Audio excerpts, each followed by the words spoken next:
eu disse, né? Então, a nossa pregação dessa semana é e será sobre as 7 dispensações. Só que, no caminho dessa verdade doutrinária bíblica, existe uma pedra, né? Como dizia o Carlos Drummond de Andrade, né? Tinha uma pedra no caminho tinha uma pedra. Foi Carlos Drummond de Andrade que disse, foi? Aí tem uma pedra, e essa pedra se chama a teologia do pacto, né? Então, a nossa pregação hoje é um estudo sobre o que vem ser esta tal teologia do pacto, que atrapalha a vida dos crentes crescer mais e mais na fé e agradar o seu Deus, né? Ou seja, como nós escrevemos aqui, a teologia do pacto. Por que este método de interpretação das Escrituras está equivocada, né? Porque o propósito é tirar a dúvida de vocês, né? De quem quiser resolver esse problema. Teologia do pacto, ou tem outro nome, aliancismo, né? Ou dispensação, né? Então eu vou dar uma pincelada aqui sobre o que vem a ser a teologia do pacto, o aliancismo, certo? Porque ela concorre, né? Ela é de longa data concorrente com o dispensacionalismo. O que é dispensacionalismo? Dispensacionalismo é um sistema de esboço teológico que facilita a compreensão das Escrituras como um todo, especialmente da escatologia, certo? Porque o dispensacionalismo vê na Bíblia épocas diferentes em que Deus está interagindo com o seu povo e também com a humanidade, né? São épocas. Em cada época, Deus age de modo diferente. A gente vai encontrando o caminho, né? E entendendo por que não acontece conosco. Porque hoje eu não posso fazer um machado flutuar, por exemplo, né? Lembra do machado que flutuou, né? Então, e o que é teologia do pacto? Teologia do pacto já não enxerga isso. Teologia do pacto acha que Deus age e interage e administra a história humana do mesmo jeito, certo? Aí vira uma bola de neve, né? Vira uma confusão só, tá certo? Aí eu escrevi tudo, como vocês vão ver aqui, ó, para a gente não esquecer esse detalhe, mesmo porque eu não sou especialista nessa doutrina.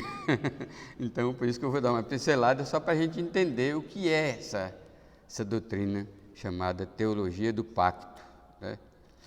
Mas continuando o conceito dela,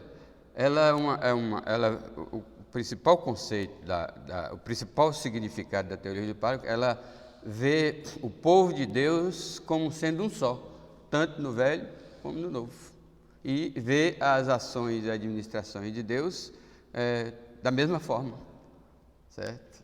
Sem diferenciação nenhuma. E outra particularidade que nós vamos falar mais para frente é que eles interpretam a Bíblia figurativamente, alegoricamente, né? Essas teologias sempre esteve concorrente, né? A teologia do pacto surgiu muitos anos atrás, logo no começo, com os líderes, os pastores chamados da patrística, certo? Que são Ambrósio, Clemente de Roma, Agostinho, etc. A grande maioria interpretou a Bíblia alegoricamente.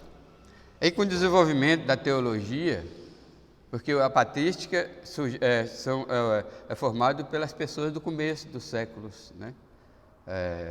Muitos deles conheceram João do Apocalipse, certo? Aí, com o desenvolvimento, surgiu na história duas escolas de interpretação da Bíblia, em duas cidades diferentes, uma em Antioquia e outra em Alexandria, que são berços da teologia até hoje, certo? E a escola de Alexandria interpretava a Bíblia alegoricamente, interpretava a Bíblia figurativamente, tudo é símbolo para eles, tudo é simbólico na Bíblia, né? Ou pelo menos quase tudo, né? E eles espiritualizam tudo. Então, aí a teologia do pacto é uma espiritualização de tudo na Bíblia. Por exemplo, Israel não tem direito a uma terra na Palestina, literalmente, terra mesmo, certo? Ele diz que tudo é espiritual, né? Mas isso aí é uma interpretação figurativa, né? Eu citei do Machado aqui, né? O Machado, que interpreta a Bíblia alegoricamente, diz que o Machado ali, quando Eliseu fez flutuar o Machado, ele simbolizava o Espírito Santo, não tem nada a ver, né? Ali Eliseu, o Eliseu fez o Machado flutuar, porque primeiro para demonstrar o poder de Deus agindo na vida das pessoas em todo sentido, e o interesse de Deus nas pequenas coisas, e muito provavelmente aquele machado era de muita utilidade para o seu dono. Aí Deus abençoou e ele fez o machado flutuar. Ali pode simbolizar um Deus que se interessa por nossas necessidades, não importa quão grandes elas são, né? A menor das necessidades nossas, Deus está vendo, né? Está cuidando. Isso simboliza, mas dizer que ali era o Espírito Santo e tal, e espiritualizar tudo, não, ele era machado literal, né? Era um machado de verdade, e Elias fez o milagre de flutuar do rio o machado. Flutuar um ferro, um machado de ferro não é um milagre, né? Tá certo? Então, aí eu vou ler algumas coisas e dar umas paradinhas de vez em quando para explicar as coisas mais importantes. Se eu não completar agora, né, eu continuo à noite. Então, mas eu acho que eu consigo completar. Irmãos, a maior oposição à verdade...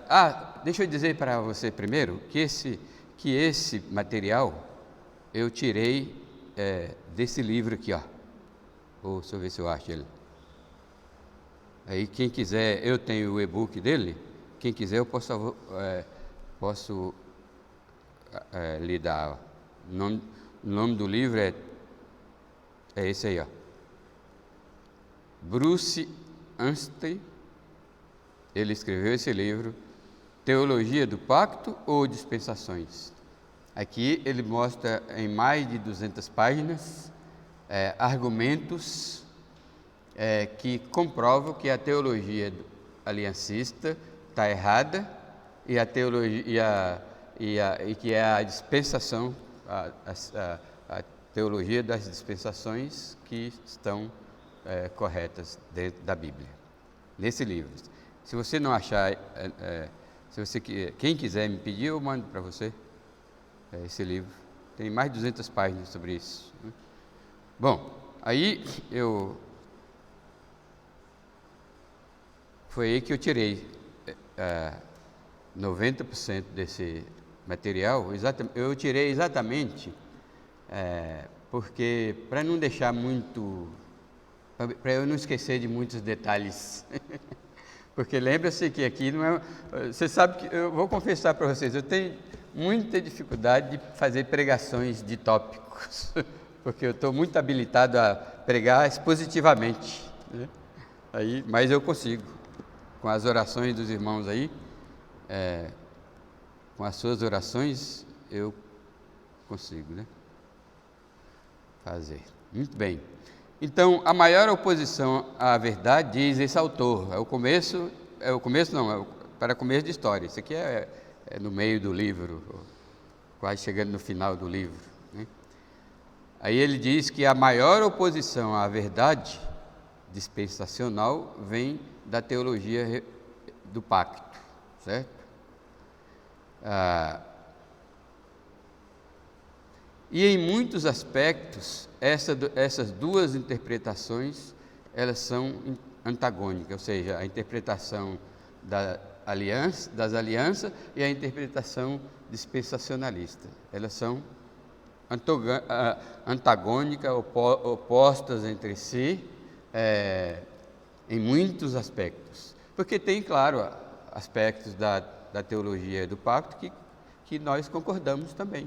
Por exemplo, a autoridade e a infalibilidade das Escrituras, porque a Escritura é inspirada por Deus. Então, ela não tem erro, não tem equívocos, não tem falha. A palavra de Deus é infalível, certo? Por um exemplo das coisas que nós concordamos com a teologia do pacto. Aí a teologia reformada está reconquistando a aceitação no mundo atual à medida que declina o entendimento da verdade dispensacional. Ou seja, a teologia do pacto foi muito em voga no tempo dos patrísticos, né? No tempo da patrística. Patrística é um nome filosófico para os pais da igreja, os famosos pais da igreja. Então, no tempo dos pais da igreja, essa doutrina era mais aceita. Aí foi perdendo a aceitação e ela foi reconquistada novamente pelos reformadores, certo? Nós conhecemos como reformadores somente Lutero, Zwinglio e Calvino, mas houve dezenas de outros reformadores, ou pelo menos que tentaram fazer a reforma da Igreja Católica. Esses padres honestos que estudaram a Bíblia, descobriram a verdade, queriam reformar a Igreja Católica, certo? Só que quando eles davam o primeiro passo, a Igreja Católica matava eles. Aí, graças a Deus, a providência fez com que Lutero, Zwinglio e Calvino fossem protegidos de alguma forma, de modo que a Igreja Católica não pôde matá-los, né? Quem já assistiu o filme Lutero? Já assistiu o filme Lutero? Já assistiu, Lucas? Assiste o filme Lutero. Jennifer, assistiu o filme Lutero? Ali retrata direitinho que o Lutero foi mandado buscar para ser morto. Aí o rei percebeu e mandou aqueles soldados encapuzados sequestrar Lutero, levou Lutero para o palácio, colocou lá no porão, cuidou de Lutero por muito tempo. Lá ele traduziu a Bíblia em alemão, né? Aí foi protegido, proclamou a reforma. Calvino é francês, foi perseguido na França, ameaçado de morte, fugiu para Genebra, na Suíça, né? Só que uma coisa que é importante vocês saberem é que Calvino não foi contemporâneo de Lutero. Calvino deu continuidade à reforma protestante. Lutero e os outros, como João Wycliffe, João Hus e outros, começaram, e Calvino e Ulrich Zwinglio deram continuidade. Então, aí Calvino fugiu para Genebra. Aliás, Calvino, quando Lutero rasgou a bula papal e pregou as 95 teses na capela de Wittenberg, Calvino tinha 8 anos de idade. A gente pensa que Calvino e Lutero eram contemporâneos, não.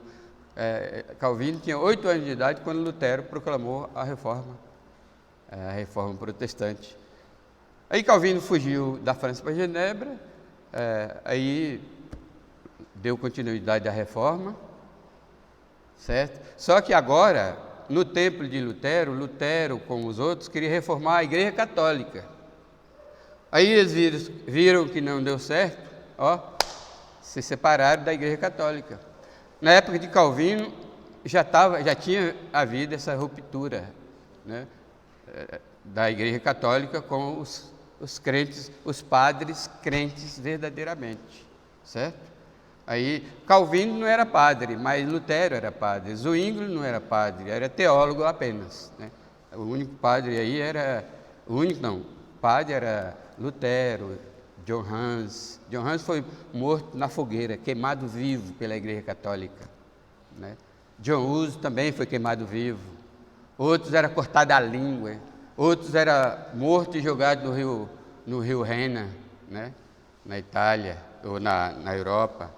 E assim por diante, até que esses 3 reformadores acharam a graça do Senhor e ele, providencialmente, eles foram protegidos de uma vez. John Hus, por exemplo, o rei quis protegê-lo, mas quem dominava era a Igreja Católica. O rei não conseguiu fazer nada. Aí não teve jeito.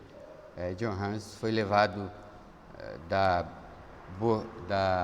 Boêmia para a Itália, para o Vaticano, e lá eles acenderam a fogueira e jogaram John Hus.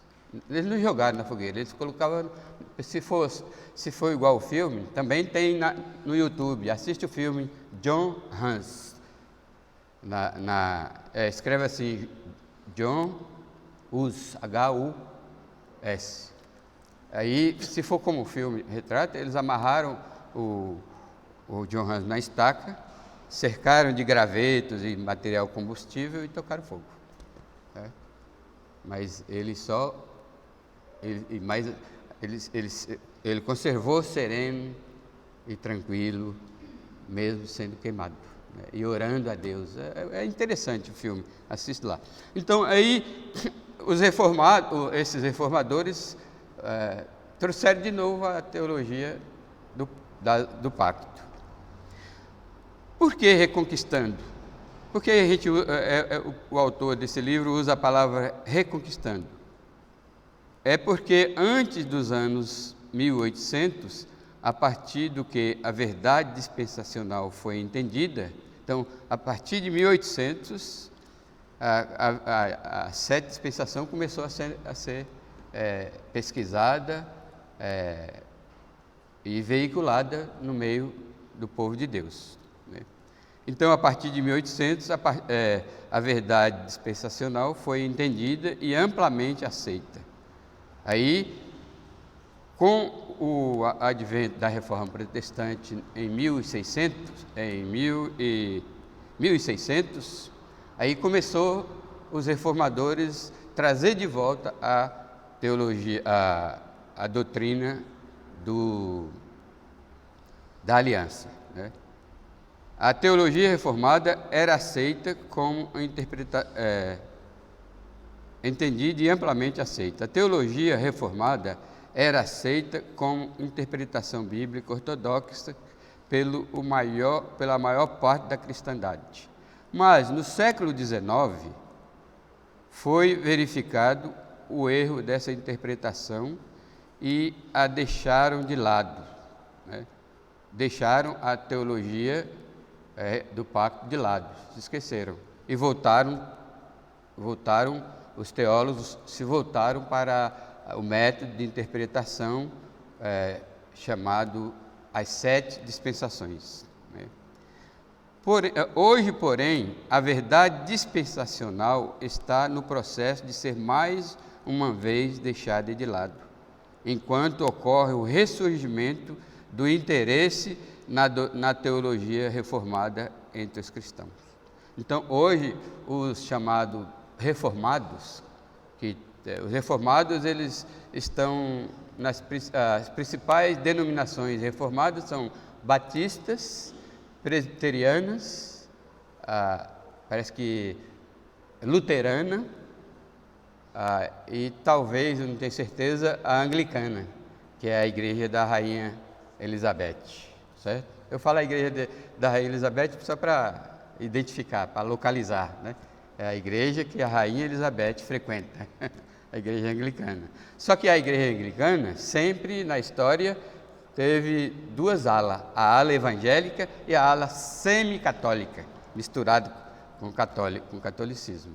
Mas na época da Reforma, houve a reforma da Alemanha por Lutero, a reforma da Suíça por Zwingli e Calvino, e houve a reforma da Inglaterra por John Knox. O reformador na Inglaterra se chamava John Knox. Diz a história que ele era tão poderoso nas escrituras e na oração, que quando ele foi avistar-se com a rainha Vitória, chamada Rainha Sanguinária, né? Dizem que a Rainha Vitória, na sua valentia toda, tremeu na base, só devido ao fato de John Knox ter uma especial comunhão com Deus, né? E John Knox foi o reformador da Inglaterra. Então, mas a partir do século XIX, os teólogos começaram, através das igrejas reformadas, né? Igrejas reformadas, eu estou começando a entender o que é. Que aquilo que a gente não liga para aprender, você verificou isso? Aquilo que a gente não se interessa, a gente não aprende, né? Por exemplo, você sabe o número do seu CPF? Eu não sabia, até o dia que eu passei uma vergonha, um apuro.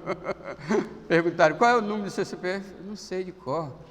Aí eu aprendi, né? Concentrei e aprendi. Assim a igreja reformada. Eu não atinava para o sentido que é igreja reformada. Para mim era tudo crente, tudo santo, tudo temente a Deus, né? Eu estou descobrindo que deixa um pouquinho só, não é muito não. As igrejas reformadas deixam um pouquinho a desejar.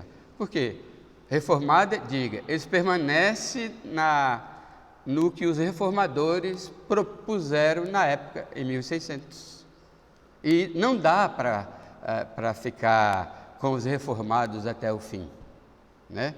A gente tem que agradecer a Deus pela reforma protestante, porque eles lutaram, perderam a vida, deram sangue, né? Isso tem que ser reconhecido e Deus tem que ser louvado por isso. Só que eles não reformaram tudo, né? Algumas igrejas reformadas continuam fazendo o que o católico faz. Por exemplo, batismo de criancinha é uma doutrina católica que os reformados não fizeram, mas puderam, eles não tinham tempo. E a reforma protestante foi feita como se fosse uma guerra. Em tempo de guerra não dá para se pensar muito. A gente deve dar graças a Deus por Lutero, Zwingli e Calvino, que sobreviveram na reforma. Mas eles não tiveram tempo de reformar tudo. Outro exemplo ligado com o batismo por aspersão. Nunca foi na Bíblia batismo por aspersão, batismo é por imersão, mergulhado. Aliás, a própria palavra grega baptizomai quer dizer eu mergulho. Eu me mergulho, inclusive baptizomai está na voz, ora na voz média ou na voz passiva. Eu me batizo, eu me mergulho, né? Então eu não sei porque que os teólogos tão inteligentes, são inteligentes os nossos teólogos reformados, né? Batiza por aspersão e batiza criancinha, não tem sentido. Isso é doutrina católica que eles não reformaram. Outra doutrina católica que eles não reformaram foi a doutrina do... Me ajuda, que eu sempre esqueço, me ajuda aí, Lucas. Do sacramento, né? Os reformados acreditam no sacramento, rapaz. É brincadeira? A igreja católica tem 7 sacramentos. Aí os batistas reformados, os presbiterianos, os luteranos e tal, eles acreditam no sacramento. Eu não vou explicar o que é sacramento agora, porque não dá tempo, mas quem quiser saber, me pergunte pessoalmente na hora do café. Hoje não tem café de manhã, mas à noite, se Deus quiser, tem café. Aí, no coffee, só que não é um coffee break, porque depois que o culto termina, né? Tá certo? Aí, independentemente da popularidade da teologia do pacto, ela está repleta de erros. certo? Independente da popularidade. Aliás, popularidade é um perigo. Quando a coisa é muito popular, você já tem que abrir os olhos. Quando todo mundo gosta, você já fica suspeito, né? O contrário também é verdade. Quando as pessoas se rebelam contra uma verdade, fica firme, que Deus vai mudar aquela rebeldia, porque você está dentro da verdade. Porque a natureza humana não gosta da verdade. O ser humano gosta de ser iludido, né? Espelho, espelho meu, diga que não há ninguém mais bonito do que eu. O ser humano gosta de ser iludido, né? Aí, independente disso, a teologia do pacto está repleta de erros, em oposição com o sistema dispensacional das 7 dispensações, que é visível, clara como água cristalina, que é inteiramente baseado nas Escrituras, certo? Pode ter lá seus pequenos defeitos, porque nada no meio do ser humano é perfeito, né? Porque hoje não existe uma igreja perfeita. Não existe uma igreja perfeita. O que existe é uma igreja que está mais próximo das Escrituras. Eu não digo que eu entendo a Bíblia inteira, que eu estou certo em toda a minha interpretação bíblica, porque a Bíblia ela é muito ampla, né? E eu sou um miserável pecador. Então, como eu posso ser perfeito no entendimento da Bíblia? Só se Deus me ajudar. Aí, quando eu entendo a palavra de Deus, e até nós perguntamos, como é que eu entendo? E esses outros teólogos, tão bem preparados, não entendem. Aí eu falo, sendo eu um miserável pecador, fraco, um verme, e eu entendo, só pode ser a graça de Deus. Amém? Só pode ser. E a mesma graça que me ajuda a entender a palavra de Deus é a graça que vai ajudar você a entender o que eu estou explicando. Tá certo? Porque depois que você ouvir essas pregações, você vai sair, você é livre para pesquisar e verificar se eu estou falando a verdade.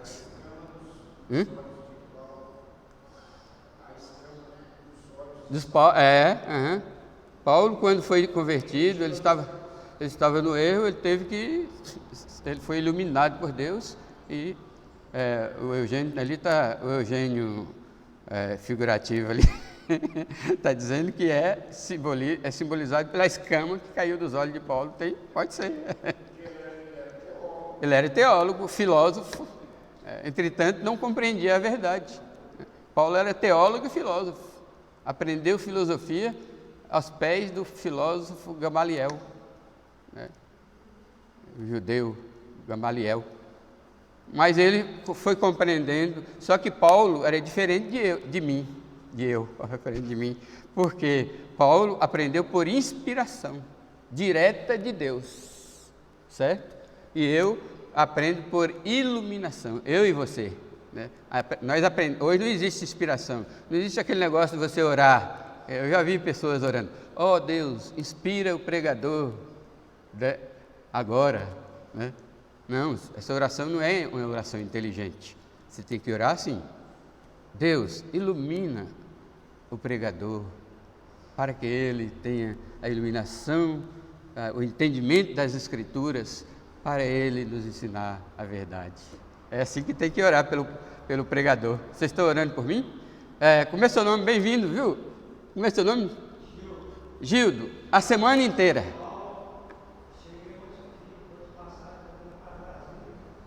Beleza. Seja bem-vindo. Gildo, aí é a semana inteira, é a semana do aniversário da igreja, e nós estamos numa conferência a semana inteira. A gente não faz isso sempre, não, uma vez por ano, tá bom? Seja bem-vindo. Se quiser participar das outras vezes também, fica firme. Aí então, temos de ficar alerta. A igreja passa por um período de heresia, como preparativo para a apostasia.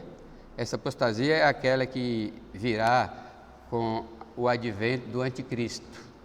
Quando o anticristo estiver já funcionando no seu reino, no seu governo, haverá uma grande apostasia no mundo inteiro, certo?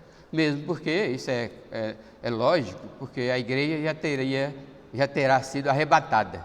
Então, o que ficar aqui na terra é só apostasia. Você sabe o que é apostasia?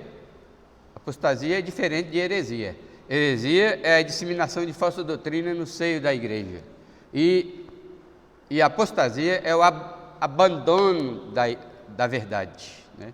Ele acreditava na verdade e abandonou. Essa se chama apostasia.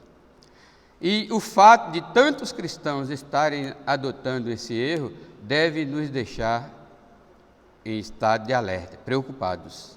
Mas o que nos enseja um pouco de otimismo, né? O que nos dá um pouco de otimismo é que a maioria dos crentes estão sendo educados, no todo ou em parte, na verdade dispensacional. A maioria, aqui é uma questão muito otimista. Embora a teologia do pacto está alcançando progresso no meio cristão, mas a grande maioria dos pastores, dos teólogos, dos crentes estão ainda olhando para a palavra de Deus com base nas dispensações, certo? Graças a Deus, isso é um fator de otimismo. Então, no todo ou em parte, na verdade, dispensação, mas ainda nos sentimos na responsabilidade de humildemente apontar o erro deste sistema de interpretação, na esperança de que as pessoas sejam libertadas dela. Então, se você conhece algum aliancista, alguém que defende e crê na teologia do pacto, ore por ele. Se você não tem argumento para conversar ou debater com ele, né, ore, que Deus está interessado, o mais interessado aí é Deus, ore por ele, né?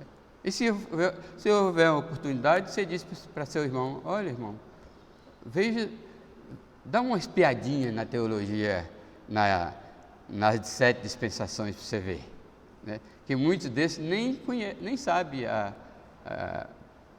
o fundamento das 7 dispensações. Eis a razão porque eu estou dando essas explicações sobre a teologia do pacto, porque eu não posso dizer, eu vou olhar para a Bíblia e interpretá-la segundo a teologia das 7 dispensações e ignorar a teologia do pacto. Isso se chama, no jargão do conhecimento, de obscurantismo. O obscurantista é aquele que diz: eu não sei, não quero saber e tenho raiva de quem sabe. Isso é um obscurantismo. Nós não podemos. O apóstolo Paulo disse: julgai todas as coisas e retende o que é bom. Então é importante conhecer um pouquinho da teologia do pacto, né? Então, o que faz a teologia do pacto? Ela nega que esteja para acontecer uma grande tribulação neste mundo. Eles acham que eles traduzem a palavra grande tribulação com a tribulação do dia a dia, né? Que a gente passa, mas não é. Como eles não entendem que haverá uma besta, o anticristo, eles não aceitam. Eles não aceitam o Armagedon, não aceitam que haverá no futuro o rei do norte, Gog, Magog. Todas essas coisas são consideradas por eles como já tendo acontecido por volta do ano 70. Então, para os aliancistas, tudo aquilo que fala no Apocalipse já aconteceu no ano 70, quando os romanos destruíram Jerusalém e derrubaram o templo de Salomão. Eles acham que ali já era a tribulação, o Apocalipse já aconteceu ali. Deste modo, os eventos do livro do Apocalipse e outras passagens proféticas teriam já acontecido ou estariam acontecendo hoje de uma maneira espiritual. Então, para eles, o Apocalipse está acontecendo entre nós, mas só espiritualmente, não materialmente, visivelmente. Está certo? Além disso, o arrebatamento e a manifestação de Cristo seria considerados um único e mesmo evento que deverá ocorrer depois que a igreja for bem-sucedida em evangelizar o mundo.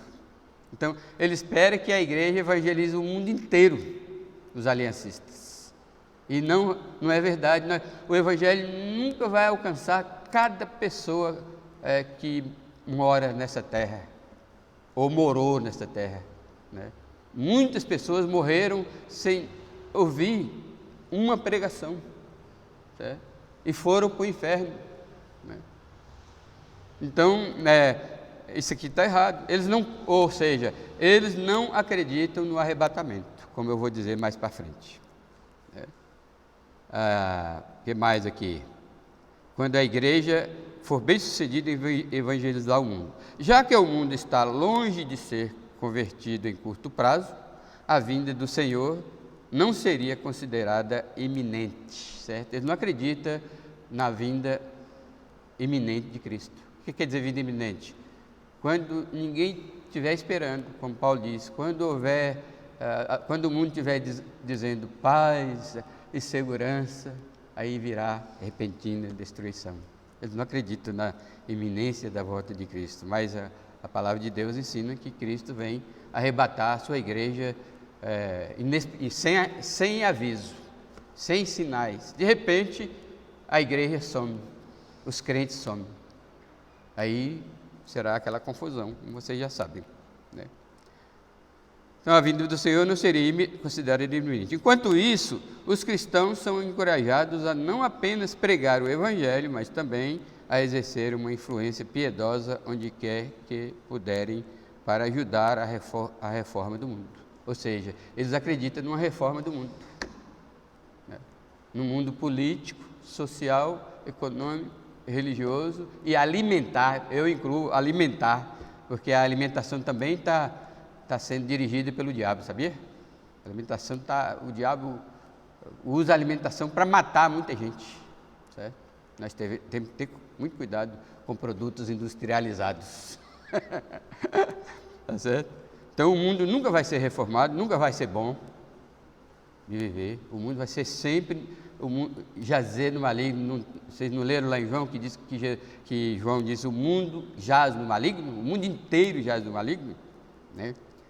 Aí eles, por isso que eles incentivam o envolvimento político, né? Proclamam reformas sociais e consideram um dever cristão imiscuir-se na política para ver se resolve, para resolver o problema do mundo. Isso é ilusão, né? Nós nunca vamos, os políticos lá vai ser sempre ladrões, desonestos, gananciosos, interesseiros em si mesmos, sempre desleais, desonestos, e a gente dá graças a Deus por ainda ter um pouco de paz, né? Mas essa paz vem do nosso Deus, que no meio da conturbação do mundo, Ele nos dá graça para viver neste mundo. Ele nos sustenta, não falta o arroz e o feijão na nossa casa, graças a Deus, né? Promessa de Salmo 37, fui moço e agora sou velho, e nunca vi um justo, tem que ser justo, um justo mendigar o pão, nem a sua descendência ser desamparada. Inverti tudo aí, mas é assim mesmo. Vamos para frente.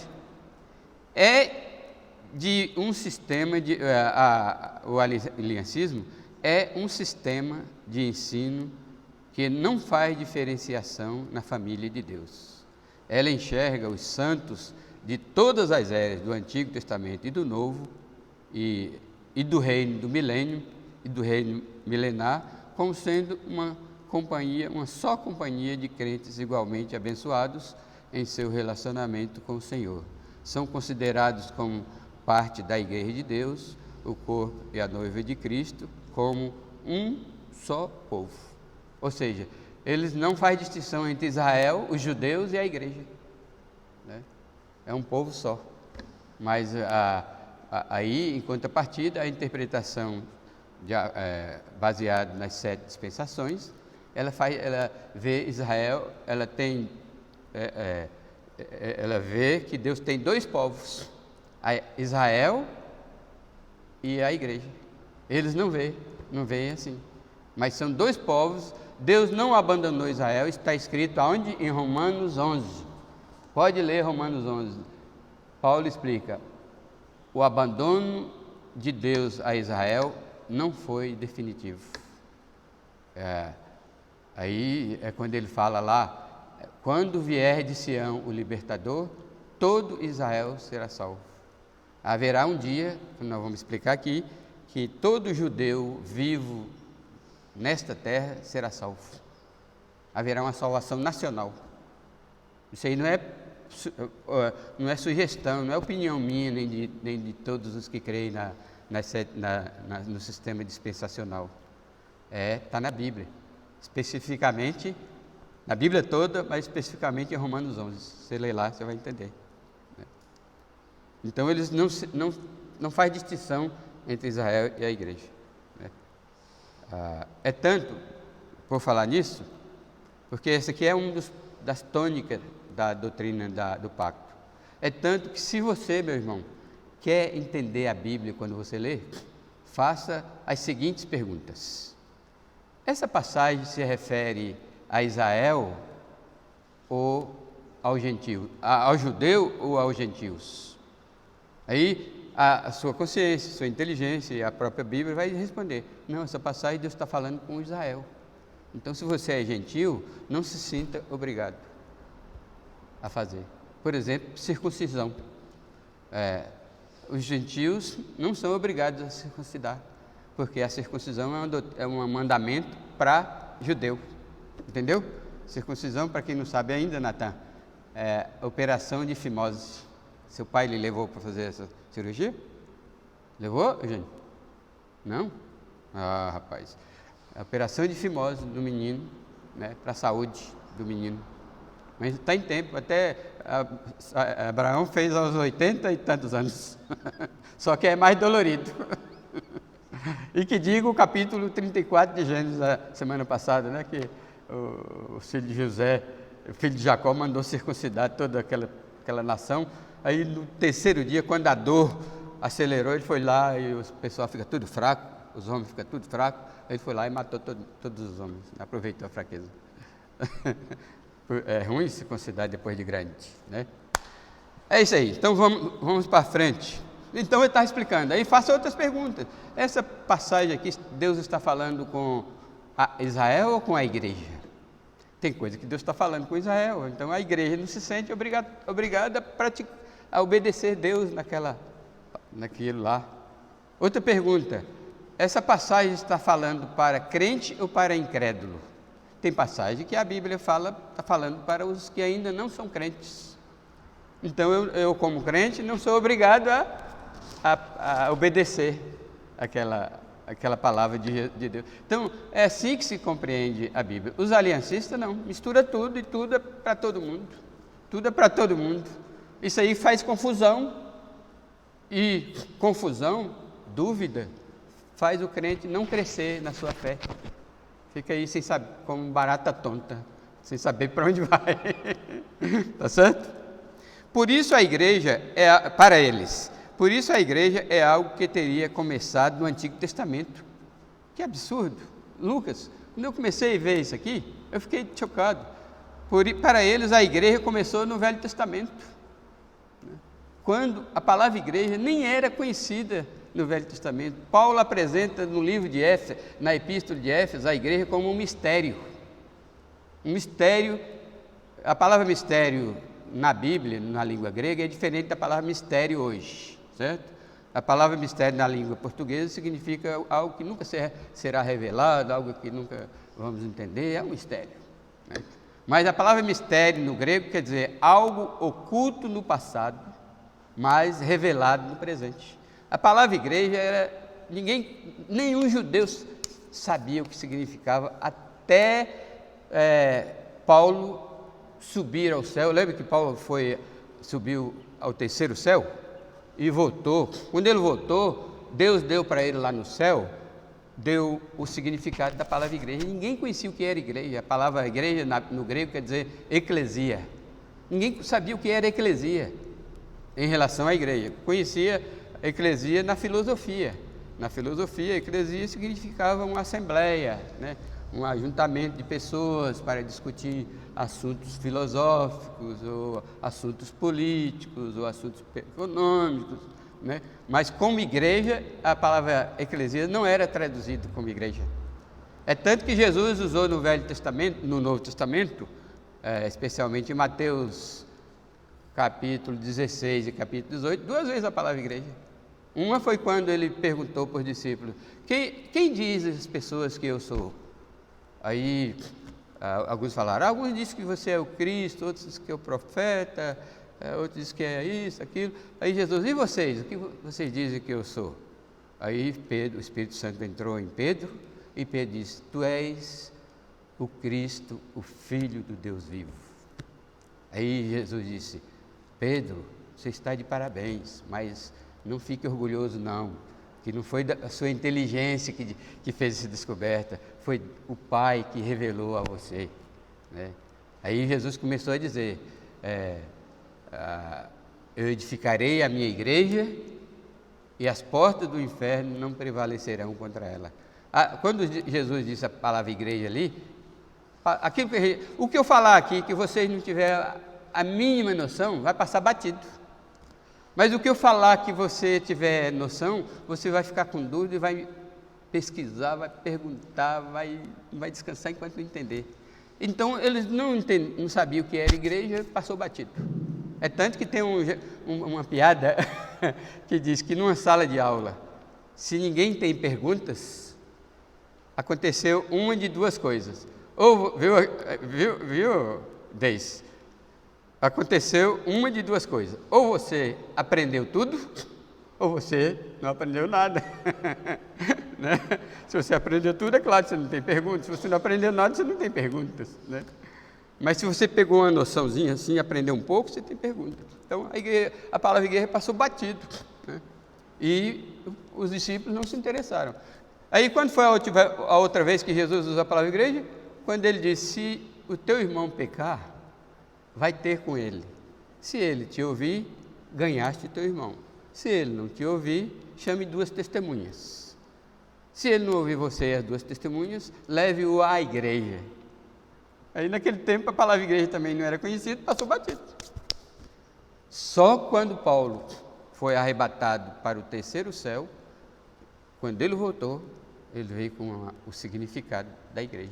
E ele publicou isso no livro de Efésios. E, pasmem, exatamente em diferenciação com Israel, separado de Israel. Já os aliancistas dizem que a igreja é o Israel de Deus, que Israel não existe mais, que Israel foi substituído para a igreja, que Deus não considera Israel mais como seu povo. A igreja é o Israel de Deus, né? Tá certo? Por causa de um versículo que tem em Gálatas, que acho que nós vamos ver aqui.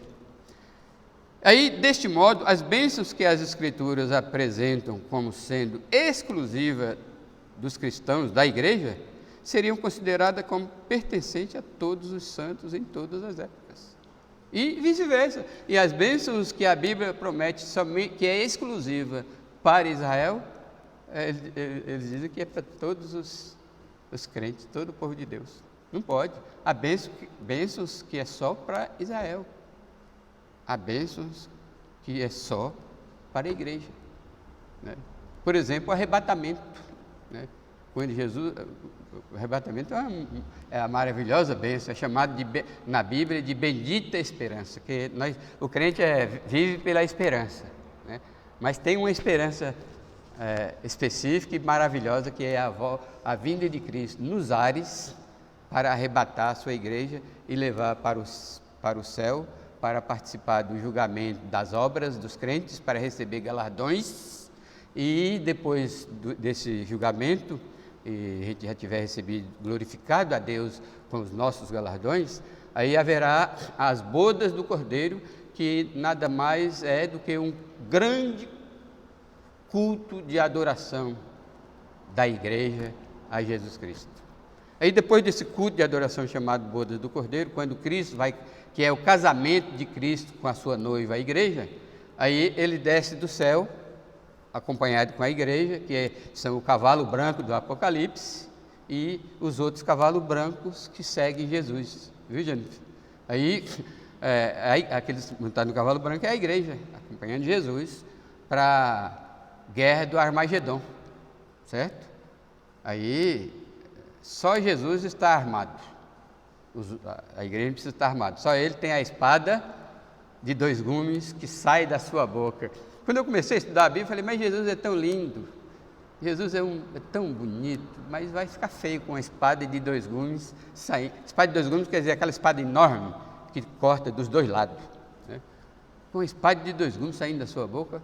Aí, com o crescimento e a maturidade e o desenvolvimento do conhecimento da verdade, da palavra de Deus, eu descobri que não é uma espada literal, é a palavra de Deus.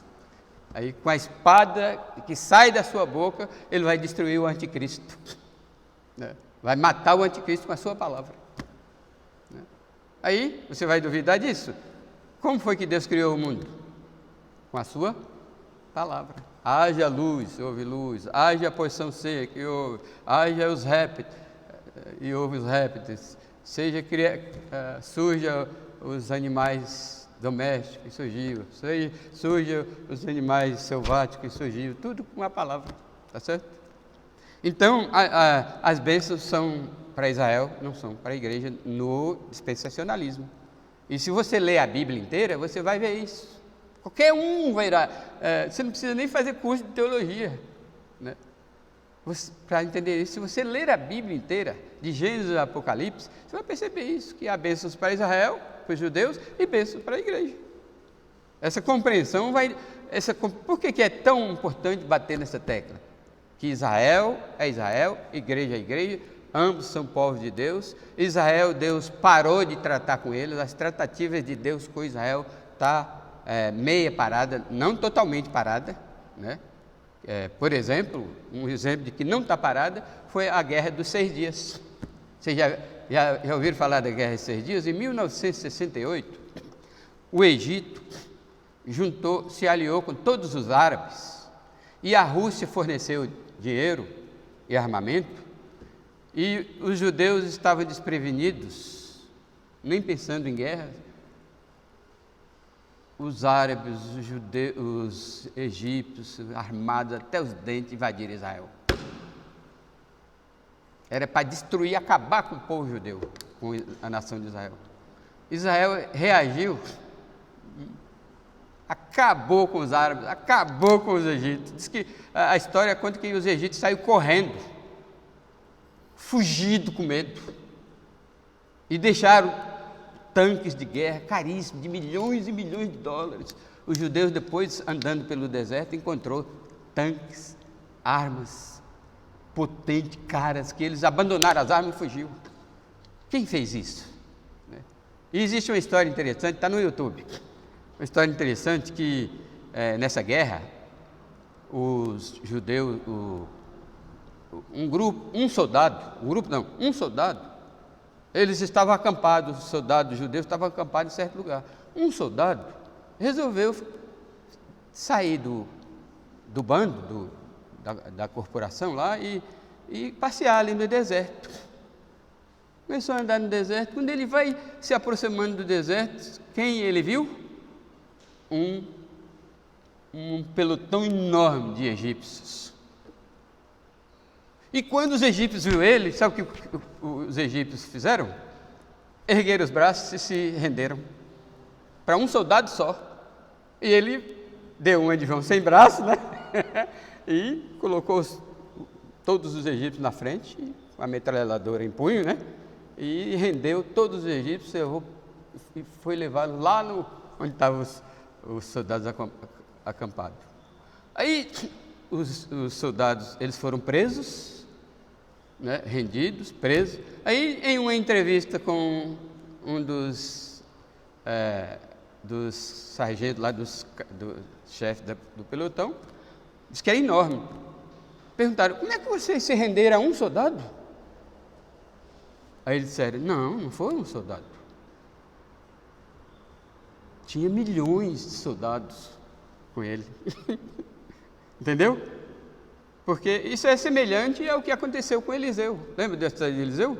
Eliseu, os sírios vieram prendê-lo, o exército sírio cercou a casa de Eliseu, Geazi começou a tremer de medo, aí Eliseu orou: Deus, abre os olhos dele. Quando abriu os olhos de Geazi, ele olhou para as montanhas, estava assim de anjos, né? Assim de soldados, anjos. Então foi o que o Egito viu. Então Deus não abandonou Israel de tudo, né? Ele só não está tratando diretamente com Israel ultimamente, mas Israel não foi abandonado. Vamos para frente, que tenho 5 minutos, mas não se preocupe não, eu paro aqui. Eugênio, aí você não se preocupe não, que eu vou gravar, aí no YouTube você vê o resto, tá bom? Assim também o Fernando, etc. Mas vamos fazer mais um pouco aqui. Eles rejeitam a restauração literal de Israel e rejeitam também um reino literal sobre o qual Cristo irá reinar por 1000 anos. Eles não aceitam. Eles não aceitam que Israel vai ser restaurado completamente na sua terra, na Palestina. Eles não aceitam. Eles dizem que todas essas promessas de restauração de Israel já aconteceu e é espiritual somente. Mas a Bíblia promete que o Israel que hoje Deus não está tratando com ele vai voltar a tratar com eles na grande tribulação. Aliás, a grande tribulação foi determinada por Deus com vista a lapidar o povo de Israel, pelo sofrimento, é claro. Porque na grande tribulação, como nós vamos estudar um dia, ou talvez no final se sobrar tempo, é uma tratativa de Deus com o povo de Israel para lapidar por meio de sofrimento infligido precisamente pelo anticristo e pelas tormentas, as tormentas sísmicas que Deus vai mandar, pedras caindo do céu, estrela caindo do céu, uma perseguição do anticristo, morte por todo lado, entendeu? Então Israel será purificado no final da grande tribulação. Aí Deus estabelece, aí sim o povo de Deus vai ser unificado. Aí, enquanto a igreja vai ressuscitar no arrebatamento, os judeus crentes vão ressuscitar no final da grande tribulação.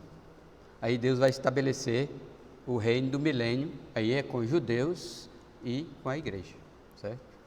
Aí os detalhes só num estudo específico, aguarde.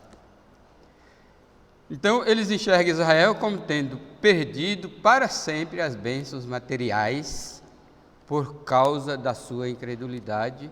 E nós vimos, quem acompanhou os estudos no livro de Isaías, viu, né, Eugênio, que não é assim, né? Que Isaías está eivado de promessas dessa restauração física e material de Israel, né? E que são registrados nos escritos dos profetas, essas promessas do Antigo Testamento, e se concretizaram no dia de Pentecostes. Olha outra balela que eles... No dia de Pentecostes, a igreja tomou o lugar de Israel, e Israel perdeu definitivamente as bênçãos de Deus. Hoje não existe, para eles não existe Israel, né? O judeu é um povo igual aos outros, né? Mas o judeu só é igual aos outros no pecado. No pecado eles são tão pecadores ou mais do que brasileiros, japoneses, chineses, americanos, né? Mas Israel ainda vai tomar posse das bênçãos prometidas pelos profetas. E nós vamos ficar felizes, porque inclusive isso eles vão levar na cabeça, viu Jennifer? Porque a Bíblia está clara: orai pela paz de Jerusalém, prosperarão aqueles que te amam. Os aliancistas não fazem essa oração, não oram pelos judeus, né? Porque eles não consideram mais. Eu acho que não, né?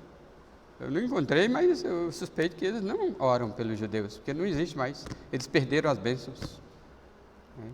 Então, a bênção agora, tanto para os judeus como para os gentios, é possuída apenas em uma linha espiritual, apenas, né? Não material. E todo aquele que crê é considerado o Israel espiritual. É terrível, né? Os crentes de hoje ser considerado membro da nação de Israel, espiritualmente falando. Aí eles falam que isso foi alcançado pela nova aliança, certo? Eles esquecem que a nova aliança primeiro foi anunciada aos judeus. Depois, no Novo Testamento, como a nova aliança incluía Cristo, aí é por isso que a igreja também faz parte da nova aliança, tá certo? Aliás, os judeus, Israel, nenhum Israel incrédulo participa da nova aliança agora, mas a participação da nova aliança, isso foi claramente, eu enfatizei muito nas pregações sobre Isaías, né? Que Israel ainda não está participando da nova aliança, só no futuro, mas eles não perderam as bênçãos da nova aliança. Bom, acerca do reino não precisa falar, eles não entendem que haverá um reino literal, físico, né, no qual Jesus sentará no trono em Jerusalém e haverá, como diz Zacarias, a obrigação de todas as nações irem adorar a Deus. Amém? Vamos parar aqui, continua hoje à noite, viu, Wellington? Continua hoje à noite, essa mesma história. Falta muito, hein? Falta muito aqui, ó. Olha o tanto. Olha o tanto. Falta muito. Então, mas hoje à noite dá para cobrir. Principalmente porque as coisas mais difíceis de se entender eu já expliquei hoje à noite, hoje de manhã. Então, o básico é você entender que aliancismo é um sistema de interpretação no qual eles fundem Israel com a igreja e entendem que Israel não existe, que a igreja é o Israel de Deus. Segundo, básico é você entender que eles falam isso porque interpretam a Bíblia figurativamente, alegoricamente, não interpretam a Bíblia literalmente. E, finalmente, é básico você entender que eles não aceitam nenhuma das promessas, eles não aceitam que Israel ainda é alvo das ricas promessas prometidas a Davi. Lembra disso? Isaías, ricas promessas da misericórdia prometida a Davi. Amém? Vamos orar.